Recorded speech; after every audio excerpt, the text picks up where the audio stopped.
তপতির cook হাউসে সবাইকে স্বাগত।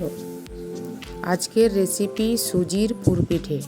ভিডিওটি ভালো লাগলে লাইক, কমেন্ট, শেয়ার করবেন। আর আমার চ্যানেলে যারা নতুন তাদের সাবস্ক্রাইব করার অনুরোধ রইল। এই পিঠে বানানোর জন্য একটা কুকারের মধ্যে 1 কাপ পরিমাণ চিনি নিয়েছি, আর ওই কাপেরই 3 কাপ পরিমাণ জল নিয়ে নিচ্ছি।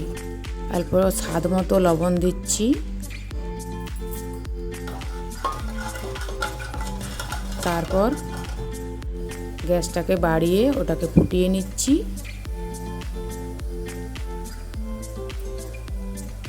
এরপর ওই কাপেরই 2 কাপ পরিমাণ সুজি নিয়ে নিচ্ছি।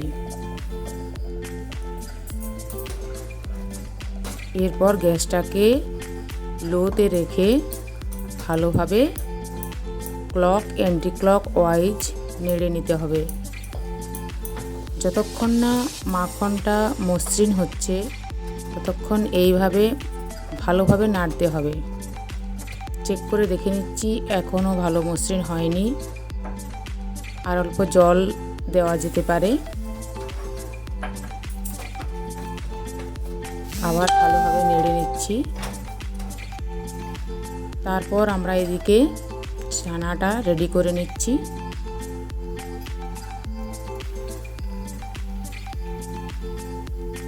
ছানার জল ঝরিয়ে নিচ্ছি। এরপর ছানাটাকে ভালোভাবে এইভাবে হাত দিয়ে চেপে চেপে মসৃণ করে মেখে নিচ্ছি। ছানা তৈরি। আগে থেকে খোয়া বানিয়ে রেখেছিলাম। ছানার থেকে অর্ধেক পরিমাণ খোয়া দিয়ে পুরটা তৈরি করে নিলাম। এটা আপনারা চাইলে শুধু ছানা কিংবা শুধু খোয়া দিয়েও করতে পারেন। দুটোতে মেশালে স্বাদটা অন্যরকম হয়, ভালো লাগে। এরপর একটু ময়দা দিয়ে মাখনটাকে হাতে চেপে চেপে আরও ভালো করে মসৃণ করে নিচ্ছি। এইভাবে। তারপর লুচির মতো ছোট ছোট ডো তৈরি করে নিচ্ছি। ডো তৈরি।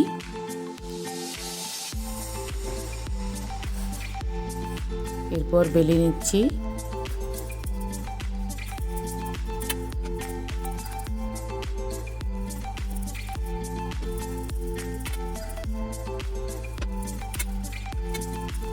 এভাবে বেলে নেওয়ার পর ওই পুরটা দিয়ে দিলাম। পুরটা দিয়ে একটার উপর একটা চাপিয়ে দিয়ে একটা বাটি দিয়ে কেটে নিলাম সুন্দর শেপের জন্য।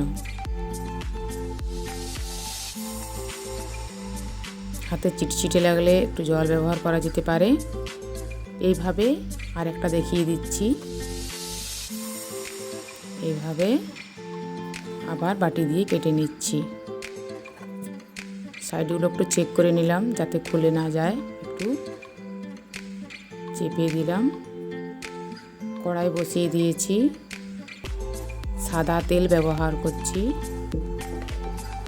তেল গরম হয়ে গেলে মিডিয়াম ফ্লেমে গরম তেলের মধ্যে ছেড়ে দিচ্ছি। এখানে একটা কথা বলে রাখি, মাখনটা যদি খুব বেশি নরম হয় তাহলে তেলটা বেশি চুষে নেবে। ওই জন্য আমি প্রথমে 3 কাপ জল নিয়েছি। তাতে করে মাখনটা খুব বেশি নরম হয়নি, তেলটা টানার সম্ভাবনা অনেকটাই কম। হালকা ব্রাউন কালার হলে তুলে নিচ্ছি। এভাবে সবগুলো ভেজে নিচ্ছি। ঝাল ঝাল তরকারির সঙ্গে পরিবেশন করুন। এরপর দেখা হচ্ছে পরের ভিডিওতে।